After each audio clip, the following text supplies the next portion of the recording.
Welcome, everybody. My name is Mark Hefflinger. I'm the Communications Director at Bold Alliance. We're a network of small and mighty groups in rural states working to protect our land, water, and climate from risky fossil fuel projects and stop the abuse of eminent domain for private gain. Bold's projects include the Pipeline Fighters Hub, which is a site where you can find detailed information and resources for communities fighting fossil fuel projects, and the easement action teams, which are state-based legal co-ops organized with landowners, targeted by developers of projects like CO2 pipelines, and was originally developed with landowners fighting the Keystone XL pipeline. We're joined tonight by my co-hosts, Emma Schmidt, the Pipeline Fighters Director here at Bold Alliance, and Jess Mazur, the Conservation Program Coordinator with the Iowa Sierra Club, for our online screening of the new documentary short film produced by Bold Alliance, Under Pressure, a carbon capture land grab threatens rural America. And they'll be helping me after the screening with the Q&A, which features our esteemed panelists, three of the folks interviewed in the film, including Jack Willingham, the director of Yazoo County Emergency Management Agency, and one of the first responders on the scene during the 2020 Denbury CO2 pipeline ruptures in Satartia, Mississippi, and Dennis Valen and Jan Norris, two Iowa landowners. So without further ado, we will show you this film, a little bit about it. Bold worked with Dan Ziegart, late journalist whose reporting on the Satartia pipeline ruptures really kind of was the impetus for this film, and a lot of the work that we're doing on this. His reporting, Gassing Satartia, was featured in the Huffington Post. Dan and I were working on trying to get a documentary film made about this, and met him in Des Moines as he was doing some organizing with landowners fighting these pipeline projects. And he helped with getting the FOIA recordings of the 911 calls that you'll hear in the film. So shout out to Dan and all of his work on this. Without further ado, get my screen share going here, and we shall watch Under Pressure.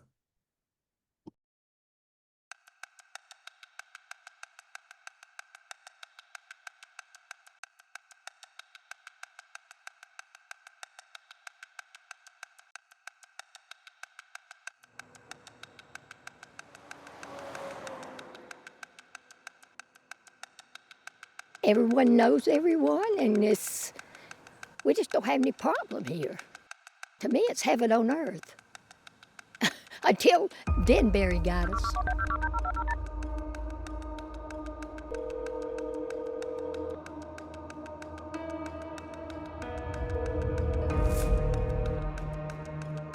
Yazoo County 911.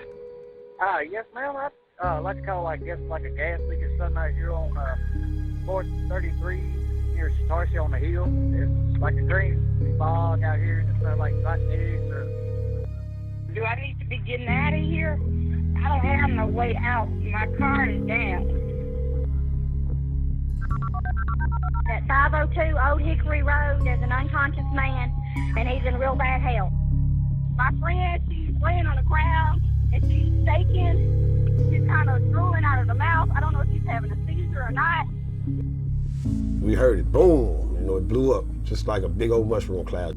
I called my mom. I said, Mom, this pipeline done blew up. We on our way to come get y'all. After that, I heard no more from him.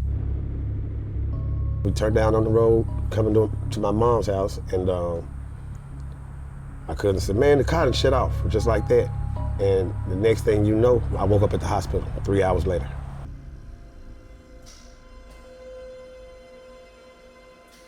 It was dark, and I'm like, it is hard as hell to breathe. I could see like a white cloud, drifting past that street light, but I could also see a green cloud beneath it. All of a sudden, nobody could breathe. Your body actually would not function with your mind. It was like being on the worst drunk. Picked up my mother and got her out to the highway. I just wanted to make sure she was safe. I came into the town around 11:30 that night, and it was the most eerie town I'd ever entered. There was still a haze in the air. There were abandoned cars all over the place. This happened at 3 in the morning. People may have never woken up. Pipeline infrastructure is essential to decarbonizing industrial clusters all around this country and moving the carbon to where it can be safely stored or used in products. Frankly, society as a whole is working to establish a brand new business, which is the carbon reduction business, and there has to be incentives in place to do that. Pipelines carrying liquid carbon dioxide would travel through South Dakota, Iowa, and parts of Minnesota. Iowa, Minnesota, Nebraska, North Dakota, and South Dakota, spanning more than 2,000 miles. Landowners complained that Summit Carbon Solutions are using eminent domain laws to leverage one-sided right-of-way agreements to place the pipelines on their land. Landowners have a lot of questions. My true feelings today, the absence of board members today, kind of reinforces the feelings that they don't care. CO2 pipelines have nothing to do with a public utility. So that's first. Taking somebody's land that doesn't want you to take it for a private company seems crazy to me. This is really all about tax credits and some people shoving down our throat the ability for them to make billions of dollars through tax credits at the expense of farmers and landowners. We will move to Rule 9.8, Notice of Violation and Halting Construction. My biggest concern is losing my property rights, the right that I have to do what I want on my land. I'm not convinced that even if this project was the right thing to do, Summit is not the company we want doing it. They have proven themselves over and over again that they are not a good neighbor. They do not have our best interest at heart. So we take in all the comments. Our next steps will be for Carter and his group to go through to create a final regulatory analysis. It's wasting billions and billions of taxpayer dollars to do this for no good reason at all. Happy birthday to you. Happy birthday to you. The Iowa Utilities Commission made the decision that the Summit CO2 pipeline can proceed. And when we heard that news, you know, your heart just sunk. Thank you. Thank you, everybody. Thank you.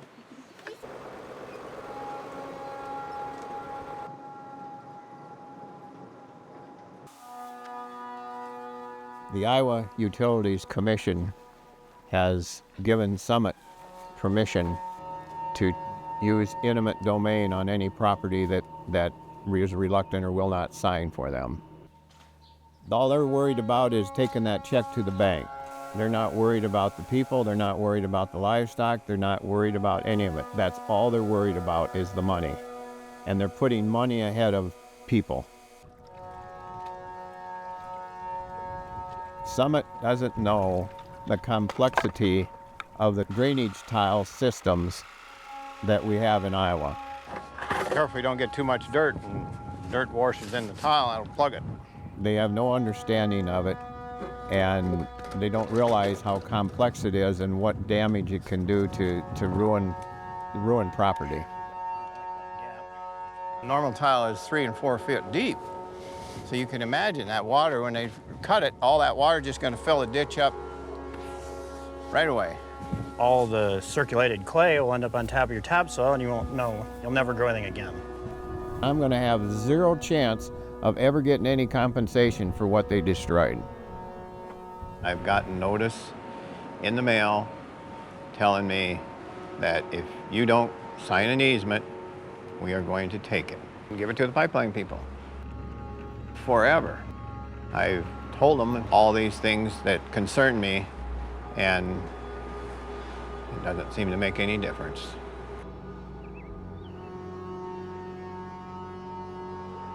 I contacted my insurance company, and they told me that CO2 is a pollutant and that I would have no coverage for that.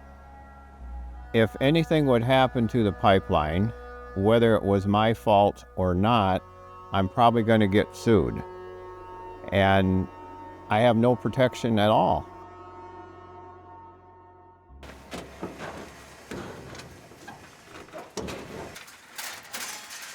I'm 70 years old.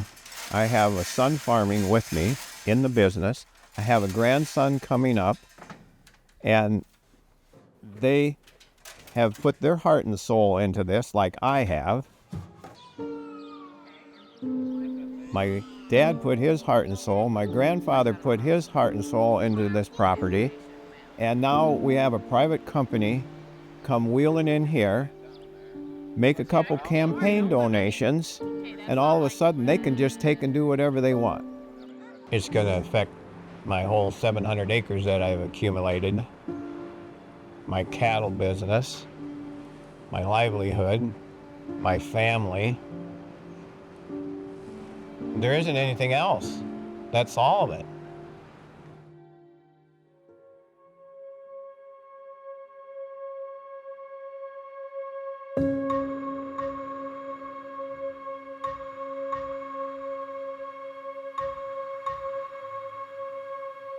Well, things back to normal in Yazoo County following a gas leak near Satartia on Highway 433. Around 300 people were evacuated and dozens were taken to the hospital. The CO2 pipeline operated by Denbury Onshore Earth. I don't sleep. I still have headaches every day. I have trouble focusing. I suffer from short-term memory loss. I barely drive anymore, you know, because I'll forget where I'm going. I just try to take it day by day.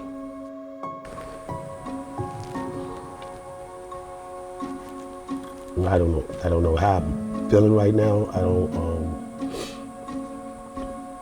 I try to stay around my family a lot.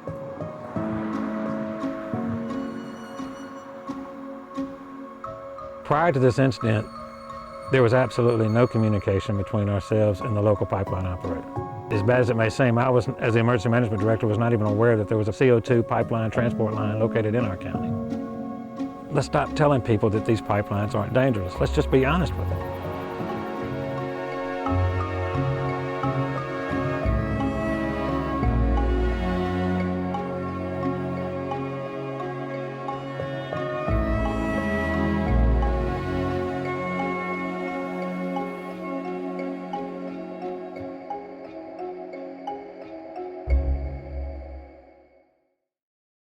Let's move on to our Q&A segment here, as well as introduce our panelists and give them a couple minutes to talk about their experience with CO2 pipelines and, if they have them, with the Summit Pipeline Project and what's happening in Iowa. So first, like to hand off to Jack Willingham. Again, he's the Yazoo County, Mississippi Emergency Management Coordinator and was there on the scene at Satartia. And Jack, why don't you tell us more about, you know, we heard a tiny bit about what you saw firsthand there, but you actually encountered Debray, who was also one of the victims interviewed in the film, and just kind of tell us a little bit more about your experience on that day. I mean, there are actually two incidents on the pipeline, but the main one where you did all of the you know, extractions of folks and were there right there on the scene. Yeah, okay. On February the 20th of 2020, we had what you would call a guillotine rupture of a 24-inch CO2 pipeline occurred near the community of Satartia, Mississippi, which is a rural community in Mississippi. But the actual city limits of Satartia is only about 50 people. During this incident, we had approximately 45 people transported to the hospital or receiving medical attention, including 2 first responders. We evacuated, it said, you heard the newscast say about 300, but it was more along the lines of about 220 people in outlying areas that we had to evacuate from the scene that particular evening. The incident had lasted from beginning to end, probably 16 hours from where it first started before we could safely put people back into the community. After the incident was over with, as we were doing our after action and investigation began, the biggest problem we had in our response or in the incident itself was just a lack of knowledge of what was going on, a lack of knowledge, communication between the pipeline operator at that time and our first responders and the community itself. Nobody really had a knowledge of what to do if something like this took place. There was no specific training for CO2 related incidents on how to respond. A lot of our departments didn't have the correct equipment to respond to an incident like this. And as we discovered these shortcomings, a lot of the hospitals were not prepared to receive the patients or sure of what they had. It was just a general, no communication between the pipeline operator at that time and first responders to let us know how to respond to a situation like that. So I've spent lots of time since this incident, you know, I've been all over the country speaking, I've been in DC, I've been everywhere, just making sure that legislation required these pipeline operators to go a little more than just check the box and make sure these communities were prepared, make sure these communities that they're going to run these pipelines through and profit from, the first responders are mostly in rural areas, have the equipment they need and the training, or at least access to the training they need to properly respond. Not just the first responders, firemen and deputies, but the residents themselves would have better communication between the pipeline operator and the people that are responding to it. So that's pretty much what we've been doing over the past few years, is make sure we get a better thing. Since that incident, Denbury was actually bought out by another company who, the new company that came in is actually tried to listen to us. They've met with us and have done a lot better job of making sure that responders are prepared and that the citizens are educated on what to do if something like this was to ever take place again.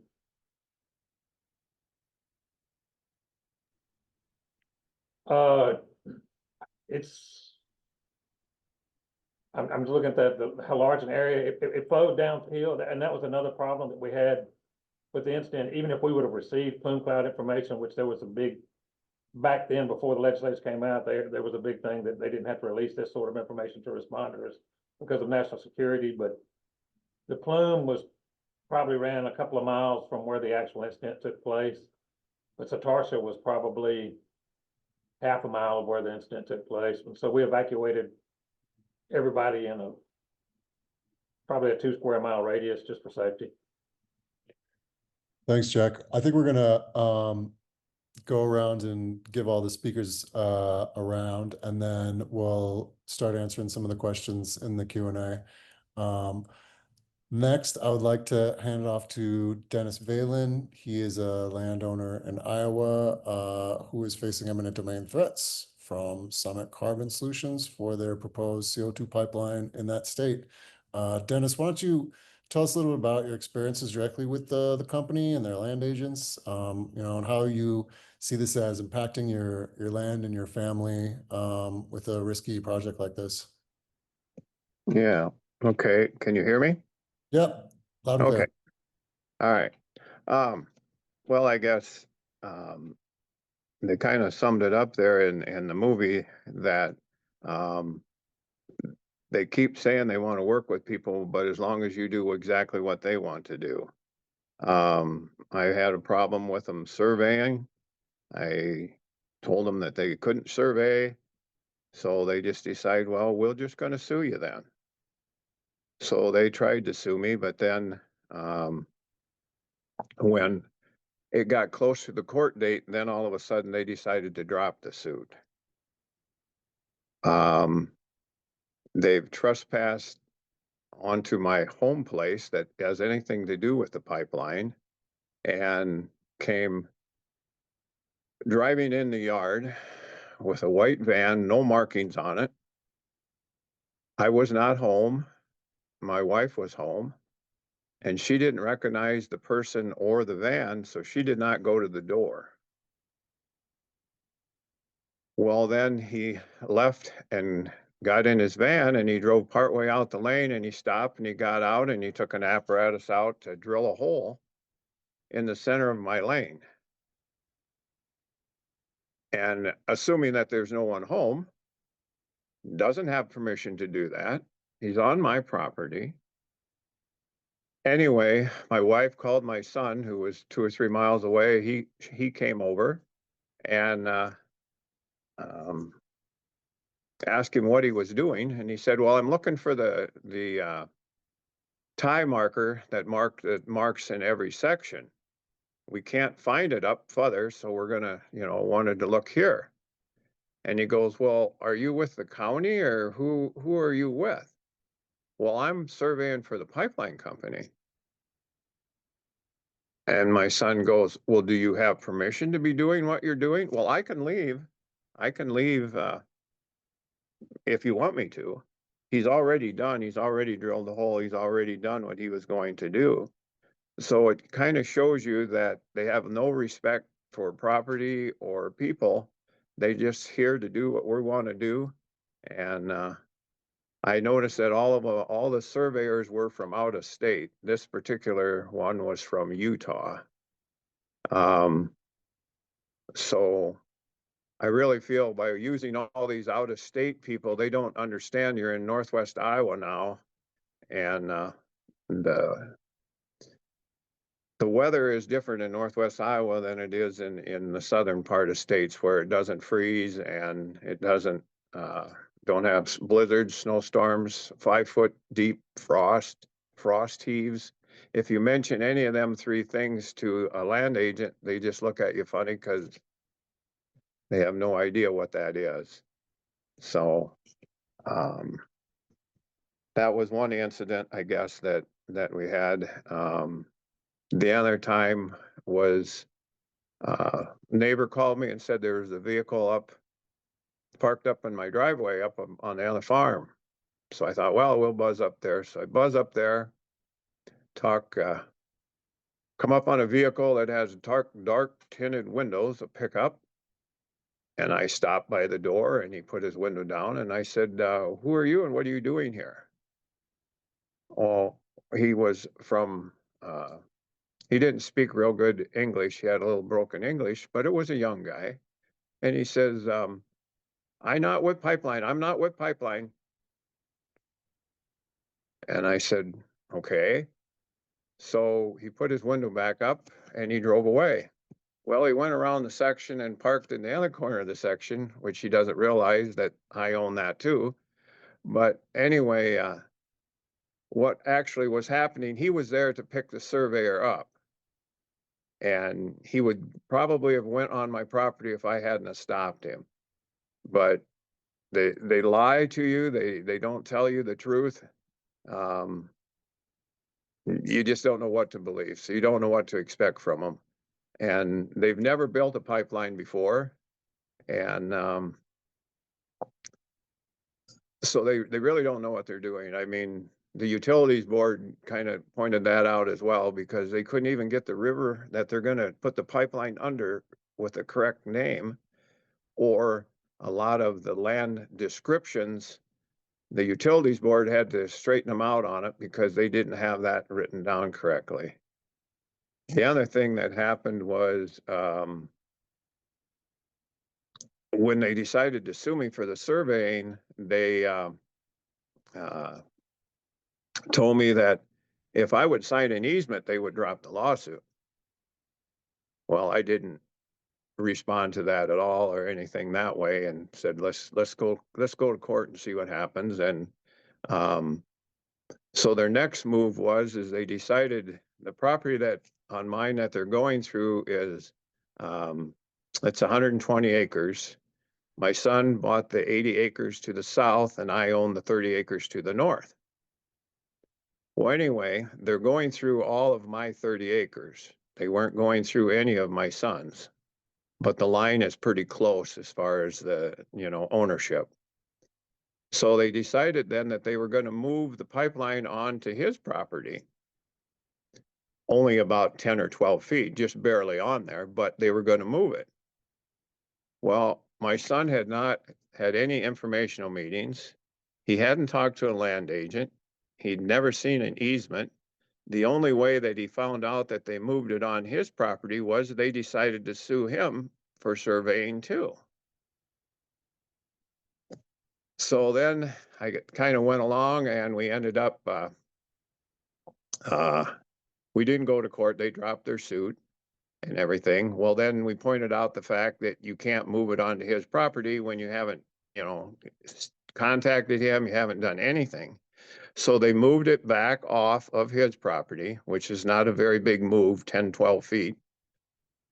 But then the utilities board turns around and files eminent domain on my son and me, even though it's not going through his property anymore. So you can kind of see that this company is just going forward, and they don't have any understanding of what's going on. So anyway. Thanks, Dennis. We appreciate your insight there. We'll probably have some good questions for you in a little bit here. Okay.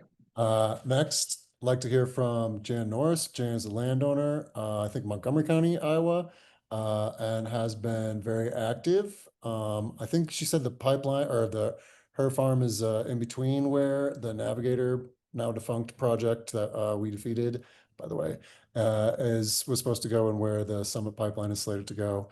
But Jan's been involved in activism at her county level, trying to get an ordinance passed, and as well as at state level, Iowa Utilities Commission, and lobby days at the Capitol, everything under the sun. So, Jan, why don't you tell us a little bit about your experience? You're on mute. I need to correct you. I'm only on the Summit route, but I've prepared a few remarks that I'd like to read to you because it's kind of hard to put 4 years into a condensed 5 minutes. So I'll give it a try here. I'm in Southwest Iowa near Red Oak, and my neighborhood got letters in 2021 notifying them of a Summit public information meeting. So led me to ask, well, what is a carbon pipeline? So I started my journey 4 years ago to learn more. The more I learned, the more concerned I became. I have found no redeeming quality to this project. For background, originally there were 3 companies proposed CO2 pipeline projects in Iowa: Summit, Navigator, and Wolf. We will refer to the initial Summit route as Phase 1. Navigator and Wolf eventually chose not to move forward, and Summit is now proposing additional extensions incorporating some of Navigator's, which we will refer to as Phase 2. Last year, Iowa issued Summit a conditional permit for Phase 1, but on the condition it cannot start construction in Iowa without permits in both North Dakota and South Dakota. But South Dakota has denied Summit twice and currently have no applications pending. So we are the 4th generation of my husband's family to own our property. We're not officially affected as landowners on Phase 1 is proposed between 2 of our farms, and Phase 2 now will be less than a mile south of our house. But my biggest motivation is our neighbors who have a special needs daughter. Their acreage isn't on the route either, but 300 feet across the fence. Now Phase 2 proposes to be north of their house, next to their well. We are both denied the right to participate in the permitting process in Phase 1 because only landowners on the route were allowed to testify at the hearing. I hope that changes in Phase 2. The quest to learn more about this project has been enlightening in many ways. I certainly learned more about our government, how it is not working for us at every level, local, state, and federal. The only time this whole process landowners have felt heard is when PHMSA, the Federal Pipeline and Hazardous Materials Safety Administration, held their 2023 meeting in Des Moines. But now politics has squashed their carefully made recommendations. I've learned landowner concerns are legitimate. The CO2 that would be transported in this pipeline is not just like the fizz in our pop cans. As we saw tonight, this stuff could kill you. Damage done to the land can be irreversible. At a Navigator meeting in eastern Iowa, a farmer told us after the Dakota Access Pipeline was built, his farm was still so hard you could land a 747 on it after a 7-inch rain. And now learning about the amount of water and other resources that will be used is just adding to our concerns. My research has led to learning about things I knew about, but hadn't had the occasion to really know in detail. Like, what is a boondoggle? What's eminent domain? What are open meeting laws? And how does a county create a new ordinance? Boondoggle is a word we've all heard before, so I looked it up to be sure. Quote, any wasteful or impractical project, particularly in a government-funded endeavor, that is over budget, behind schedule, and unnecessary, end quote. Well, that hits the nail on the head. We've all heard eminent domain has its uses. In fact, my parents gave up part of their farm to build Highway 34 when I was young. But this project is pushing the boundaries. And if it is allowed to use eminent domain for a private project when so many of the landowners say no, I fear we will see the floodgates open for every money-making project of the future. I knew Iowa had a utilities board, now a commission, but thanks to this project, I know it up close and personal. I am grateful for all of the staff who competently and courteously serve the public. But once again, politics has interfered. Many changes came with the new hand-picked chair when 2 members were appointed in 2023. Plans for the evidentiary hearing were changed, scheduling was accelerated, public meetings were ceased. It appeared to all be in Summit's favor. I hope the chair appointed this year does things differently.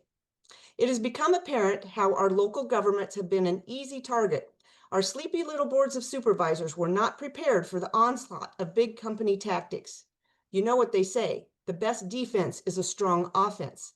The company played their cards well and used litigation and threat of lawsuits to intimidate counties from taking action.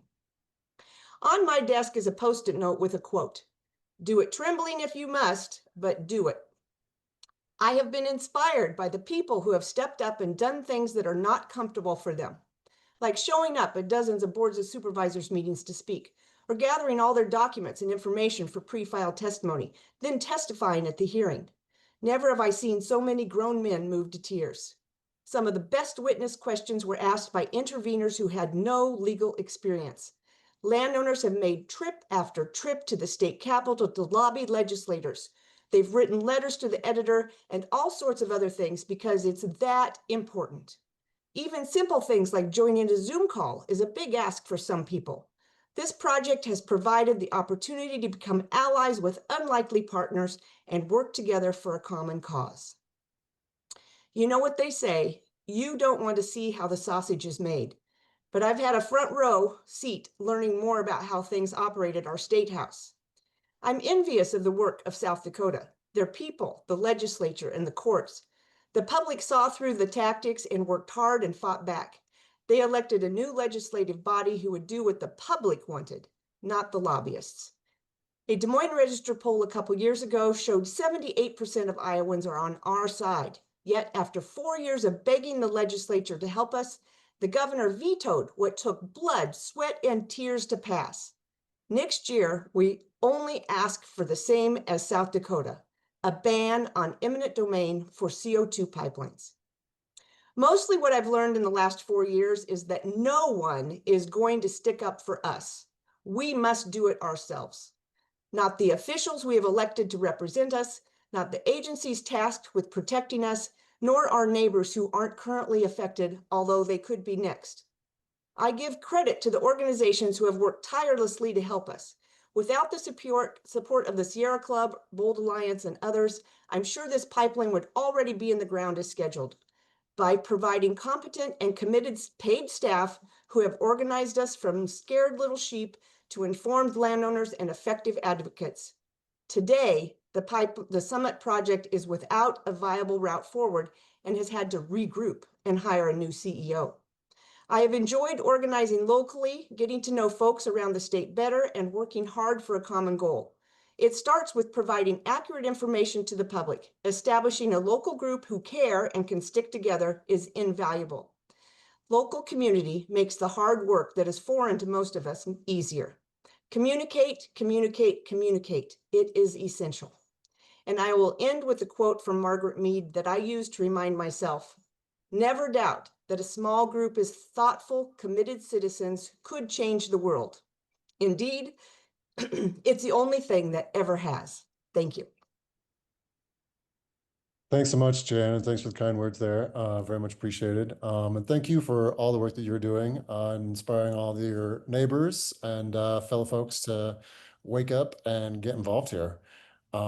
So we have a bunch of questions already lined up. I want to remind folks that if you have questions for the panelists or just in general about our topic, please go ahead and you can type them in the chat or into the Q&A button on Zoom. We will get to both of those. I'm just going to go through, hopefully Emma and Jess can help me field some of these, push me to the right person or answer them themselves. But I'm just going to get through here and start getting at them. Cindy asks, we've been telling everyone that CO2 is odorless and colorless. Can you please emphasize that the CO2 pipeline that Summit wants to construct will be pure CO2 in the pipe? That's 100% true, and a little bit different than the incident with the Denbury pipeline in Satartia. The company claims that There was hydrogen sulfide gas, which is not fall under the odorless and colorless description. And there's been some confusion put out there, I think, by the company, I would say, to try and obscure the fact that it was the CO2 that caused health impacts on folks and displaced the oxygen and made folks not able to breathe and made all of the internal combustion vehicles not able to operate. I don't know if Jack has anything more to add on that. Yeah, the CO2 incident we had was actually not a carbon capture. They weren't transporting carbon capture. The CO2 was pumped naturally out of the ground. There's a dormant volcano near us that they use this for enhanced oil. And there was a small amount, trace amounts of H2S, like you said, and that was what the rotten egg smell we had that night. And the green cloud that was reported as we went back and looked through it is actually going to be debris in the air that was caused when the line ruptured. There was debris still moving through the air with the cloud. So the visual and the smell that we got that particular night was all from the trace amounts of H2S. And most of our injuries were related to the CO2, the displacement from the air, not the H2S. Yeah, definitely. Thanks, Jack. So I think you might have addressed this a little bit, but how large an area was affected by the Satartia pipeline leak? You know, what's the estimated size of the Again, it was about a 2-mile area that we evacuated, and everything was downhill from it. It didn't go uphill at all as it traveled. It was lighter than air. It traveled downrange. The rupture actually took place on the side of a hill. And in Mississippi, I know you've heard of the Mississippi Delta. Satartia in Yazoo County is known as the gateway to the Delta. So right where this incident ended, it went from a hilly area to a flat area. And I use this description where you can watch your dog run away for days. So on this cool particular night, it was like the perfect storm when it took place. Not really perfect for us, but for something bad to happen, it was a perfect storm. So everything kind of flowed downstream into Satartia, and we evacuated about a 2-mile area downstream just for safety precaution. And there were not a lot of people. We had back then we had what you call the backwater flooding was going on, where the Mississippi River was flooding. So there was one area where there weren't any people. So it was around a 2-mile area that we evacuated. Most of the injuries were within a 3/4 of a mile to a mile that were reported from the incident. Gotcha. And there's another question kind of related from Randy. Do they need compressor stations every so many miles to keep the CO2 moving? Yes. And in fact, you know, these compressor stations and the valves between them are kind of, it's a math problem that you can reverse engineer to find out how much CO2 will be released in between the valves at the point of the rupture and what they can shut off and what's still remaining in between that space, which can be as far as 10 miles in some instances. So all of that compressed product will have to be vented before, you know, the shutoff valve in our incident was at 9 miles down. So this bled off for approximately 4.5 hours from when the rupture took place to when it stopped bleeding off. Thanks. Another question for you, Jack. What was the furthest distance you know of that the Satartia rupture stalled cars? And again, it was all within that 3/4 of a mile area. A lot of the people whose cars stalled were much closer to it. The Debray who you saw in there, who was really probably him and the 3 that were with him were the worst injuries that we ran across at that time. They were at a point where they completely lost consciousness and were really on the brink. If we were not using a plume cloud that we received from the National Weather Service and went back just backtracking the areas, they may not have survived the incident, and they were within probably 1/4 of a mile of the initial incident or of the actual rupture.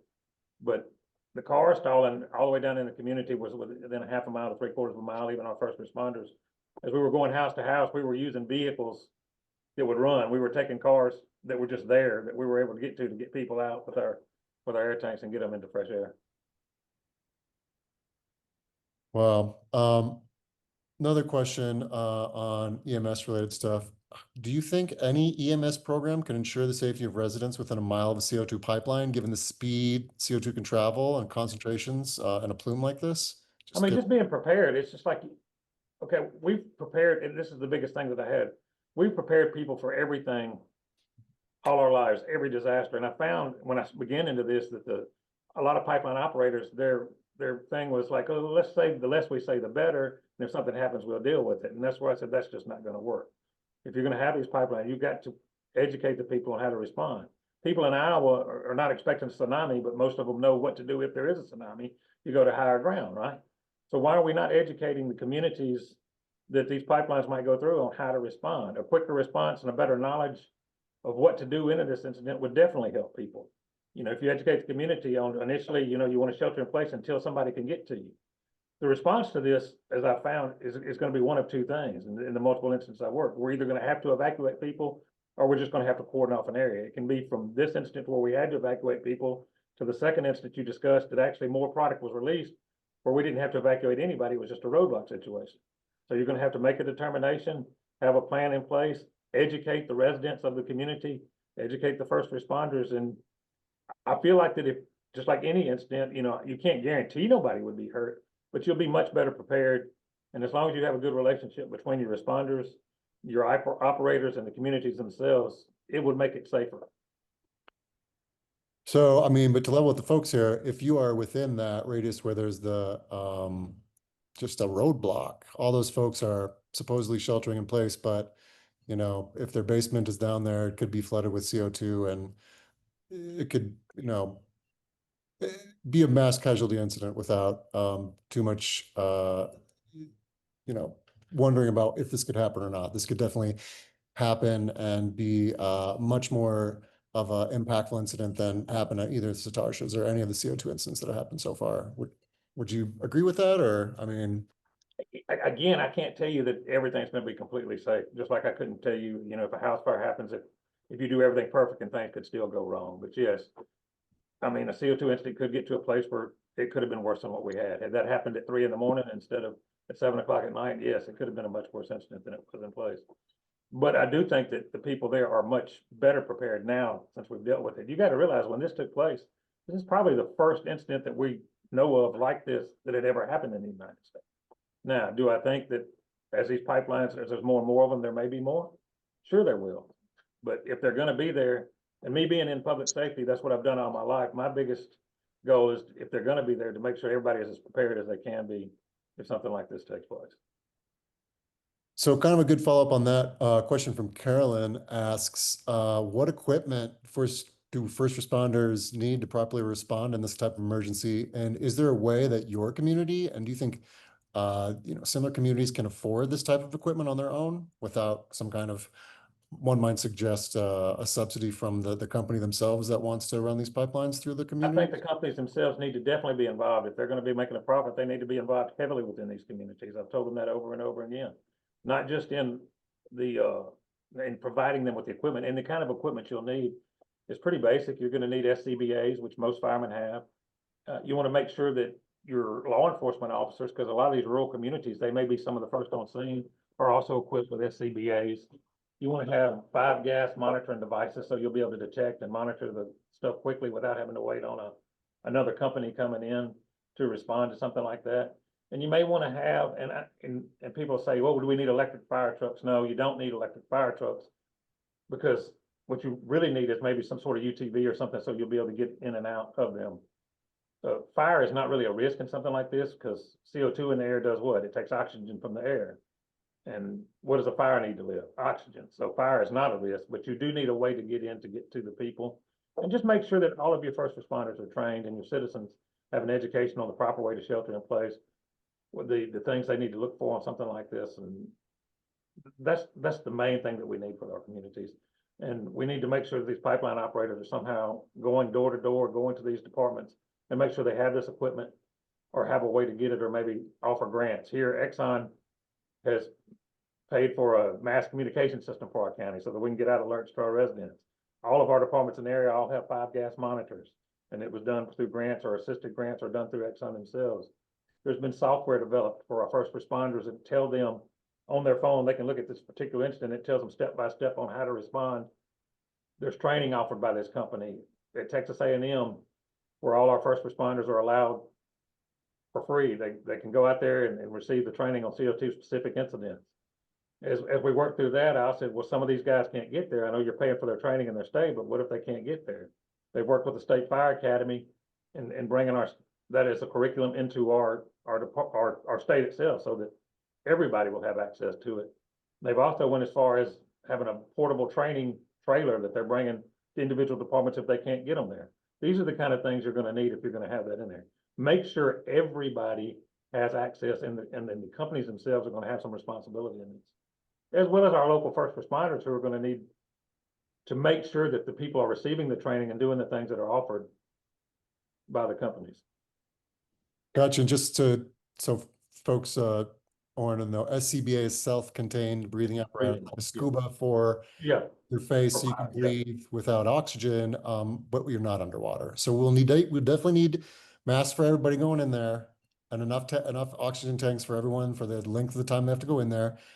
I mean, an electric fire truck costs $1 million, something like that. Some crazy. No, a regular fire truck costs $1 million. An electric fire truck, and that's why I'm saying an electric fire truck is not necessarily what you would need, though, is basically a golf cart, you know, an electric golf cart, something like that that could operate, that you could have a stretcher that you could get people in and out. An electric powered side by side for right. That's right. UTV is what we call them. Yeah. And if you're talking about, you know, you're going to have to, as you had to do, haul people out of there, literally, you know, pile them on top of another. It's going to have enough, you know, space or capacity to do that and get them quickly to a place where they have either their own SCBA apparatus or they're outside of the. And on our response, what we did is we set up areas on each end so that we would have clean areas or not in the hot zone. So we were evacuating people in 3 different directions so that we could get them off these, and had ambulances coming in on all ends waiting on them. Wow. Fortunately for us, we had a large amount of bottles for our SCBAs. Our rural departments were fortunate they had it. We didn't know what was going on at the time, and we've really worked to bridge those gaps in the system so that our people are much better prepared. We received lots of training, and everybody in the state that has a CO2 pipeline running through it that Exxon operates is receiving this training at this time. So you say this has all happened. This is another question that came through. I'm just going to kind of like push these through. Exxon, which has acquired Denbury, which was the operator at Satartia, has since that incident done more outreach specifically with first responders and emergency response teams along the pipeline routes of the CO2 pipelines that they operate down in the Gulf Coast area? That is correct. And, you know, I did a lot of traveling and speaking. I've been up there. I was actually at that utilities meeting that they're talking about when it was in Des Moines, and I've been to PHMSA and spoke. But as soon as they took over, the actual president of the Mobil pipeline, Exxon Mobil's pipeline division, flew here and met with me and listened to some of the complaints and grievances that we had. And I can't speak for other companies. I can't, but they have really reached out and worked and listened to what we're saying and worked hard on trying to bridge these gaps and making sure that our people have the training and bridge it into the community to make sure that the citizens have more preparedness and make sure that we have the things that we need to respond. And not just in the county, but everywhere they have a pipeline in Mississippi. So, I mean, Sarah comments that one of these vehicles for extraction funnel leak could cost like $6,000. And she says our fire department doesn't have that money. So again, you know, is the onus should be on these companies. I mean, if you have an oil leak, you have certain preparedness things in place. They've got these giant things that they can bake the oil out of the soil with. I mean, are you of the mind that the company should be providing this like every X amount of miles along the route, or literally every community that these pass within a potential plume model within 2 miles of should be footing the bill for this kind of stuff, plus detectors in people's homes potentially? I mean, yeah, well, you know, I don't know about detectors in people's homes. Your home, you know, a CO2 detector, or a lot of us have carbon monoxide detectors in our home that don't have that already.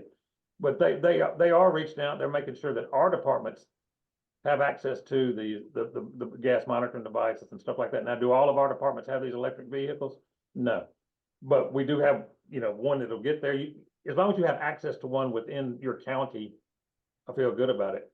And you're talking about the electric vehicles cost $6,000. A 5 gas monitor would cost you $5,000 or $6,000. SCBAs run upwards to $12,000 to $14,000 a piece. But these are things the fire department should have as a functioning fire department. They just need to know how to use them and get in them and get to them. Gotcha. That's really good. You know what I saw? The Illinois Commerce Commission staff put together a really comprehensive list of all the things. I think they talked to a bunch of the first responders in the state of what their wish list essentially of what they think the CO2 pipeline company should be providing, like at a minimum. And I mean, I think it might have included an electric fire truck, but I think it includes a bunch of other things and specific trainings, how often they should be done, these kinds of things. So, you know, there's information out there that these companies can look at and, you know, make part of their practices. So we'll see if that happens. Looking at some more questions here. Mark, can I jump in with one I've seen a couple times in there? Absolutely. Go ahead, Jess. Yeah, it was what caused the break, and then were there any long-term injuries that are ongoing things that weren't just overnight? So if you've ever, anybody that's read the investigator report, what caused the break, Yazoo County has an odd clay. And there's over the state called Yazoo clay that's very unstable. And I think maybe that, so a geohazard, excessive rainfall over a period of time, back before maybe not proper investigation of the pipeline to notice the land shift, but it was pressure of the land shift from the Yazoo clay that caused the break at that time. That's since been addressed again by the new pipeline company. It's been dug to a proper level so that it would be safer below the line of where that clay was at the time. There are people who still complain of symptoms. You saw the Bray still complains of headaches. You know, you've got people complaining of things like that since the incident. So yeah, I would have to say you have had some people that have had some long-term effects of it. But it was, again, it's a lack of oxygen. That's how I tell people all the time. You know, they say, well, maybe CO2 is not dangerous, and I describe it as, well, you know, a pillow's not dangerous till they put it over your face. So what CO2 did at that particular time is it took the oxygen out of the air and people couldn't breathe. So for that period of time, it was dangerous. Exactly. I mean, it's to hear that fizzy pop stuff in state and local county hearings is just really disinformation from the industry. And I hope like folks learning more about what happened in Satartia and what can happen with the high pressure CO2 pipeline will kind of stop them from trying to push that kind of line anymore. Let's see here. There are some questions about, moving on to some of our other panelists, about state organizing, and are your state legislators being friendly on this? Are they on the side of the pipeline company? What's the story? Jan, why don't you tell us a little bit about what that's like in Iowa? Well, we have had a few legislators. In fact, the only reason we got a bill passed this year was that there was 12 Republicans who banded together and said, we will not move forward with discussions on the budget until you talk about the pipeline. And so we have some.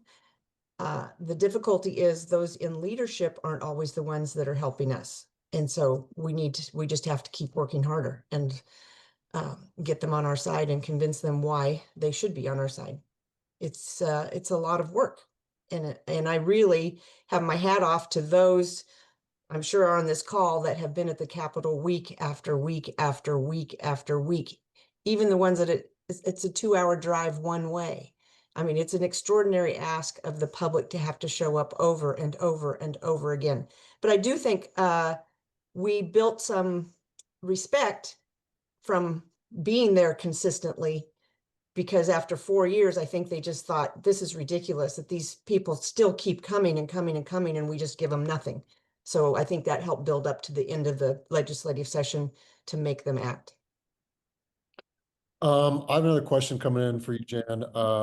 Talk about counties being sued by the pipeline company and why the pipeline company would feel the need to sue a county.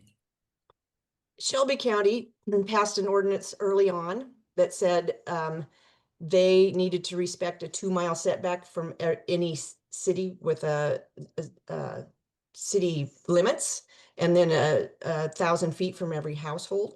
And instead of complying, the company chose to take it to court and try and make the courts tell them that they couldn't enforce it. So that is still being played out in the court system today.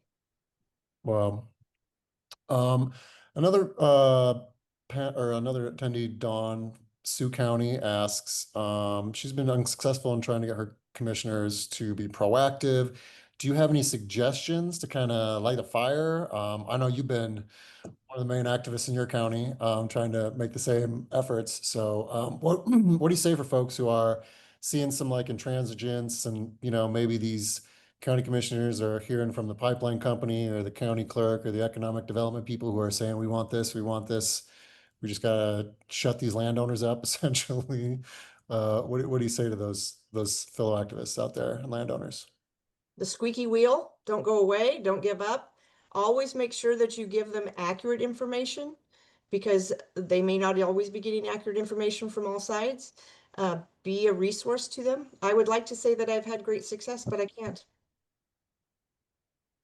That's fair. I mean, you're still making headway, and I feel like this morning I saw a headline in the local newspaper talking about Jan Norris speaking out at her local county meeting. And, you know, the Summit people are looking up the headlines as well, and they're seeing this, and it just shows that there's opposition always waiting for them at every meeting that they're going to try and show up to with their minions. So yeah, as many people as you can get to show up. A lot of county supervisors aren't used to people being in the audience. And so when you can be a present, and especially a consistent presence, I would like to hope it makes a difference. So Dennis, question for you. Can you talk about just the experience of having this pipeline company? We talked about suing counties. This pipeline company sued you.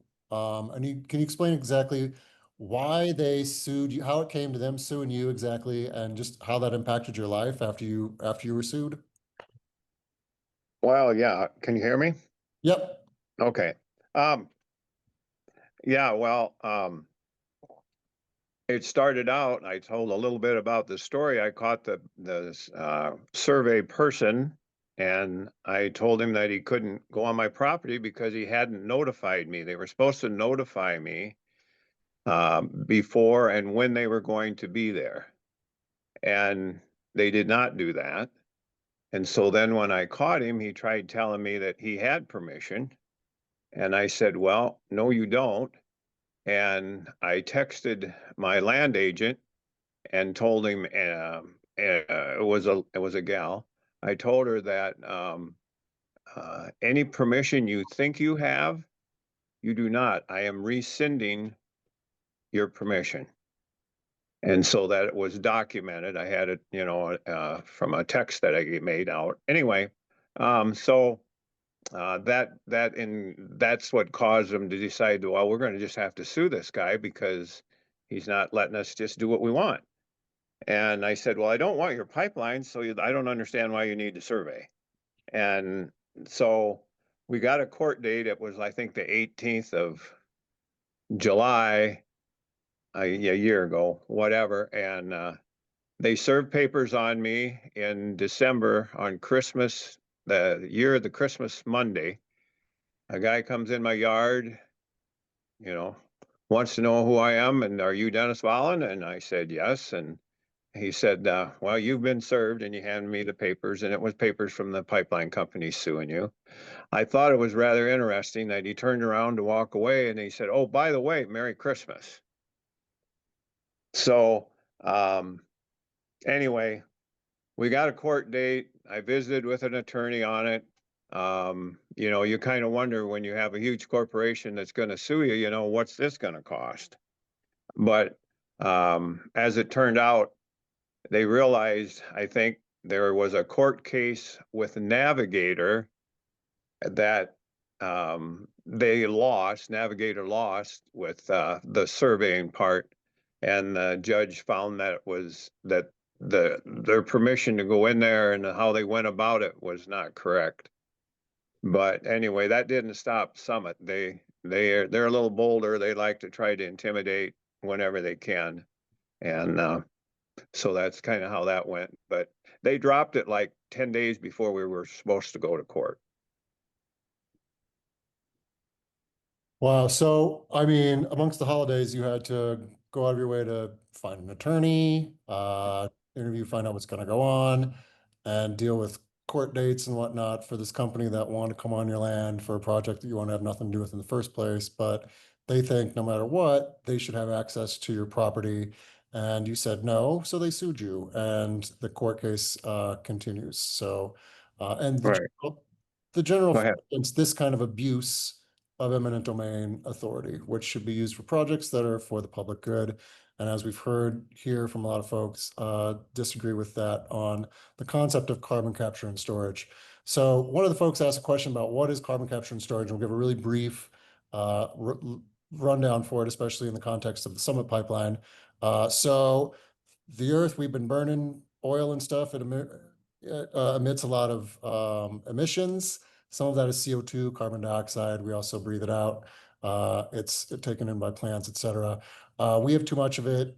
the Intergovernmental Panel on Climate Change says even that to avoid the worst of climate change, we need to suck it out of the air and bury it underground, potentially, and some other ways and technologies. But that's generally the gist of it, is suck it out of the air, bury it on the ground, hope it stays there forever. However, there's so much of it, we would need gigantic 90,000 miles worth of new pipelines across the country, basically a gigantic sewer system big enough that would be almost the size of the existing oil and gas pipeline system that exists today, to suck it out of the air again and put it underground underneath people's homes who aren't too excited about having a gigantic, asphyxiating waste dump underneath their ground. And states like, they're looking at North Dakota and Wyoming and Indiana and Illinois as some of the dumping grounds for some of these projects. And folks all over the place there are rising up against them, just like we're seeing in Iowa here. Let's see here. I'm looking for, let's see. I think Jess had one final question. Well, there was one thing that a bunch of people are asking in here too, is like, so what is the safe distance? And Jack, I'm sure you have a great answer for that too, but it also it depends on the pipe size and the way the land is made up, and Yeah, there is no perfect answer for that. Again, our incident was like the perfect storm and probably worst case scenario. The incident that took place later, we didn't even have to evacuate people 50 yards from where it took place. It's going to depend on the weather and where it takes place and the size of the line that breaks. So that's a hard answer. Again, a little over a mile down from it, I felt like everybody was pretty well safe. But it's not a mile in either direction. It was a mile downhill of it. Not necessarily downwind, but downhill. It flowed down. It was on the top of a hill, and it went down into the bottom, into the delta. So the other incident took place in the bottom, and it just kind of dissipated into the air because of the weather conditions. It didn't flow into the community. So that's a hard question to answer.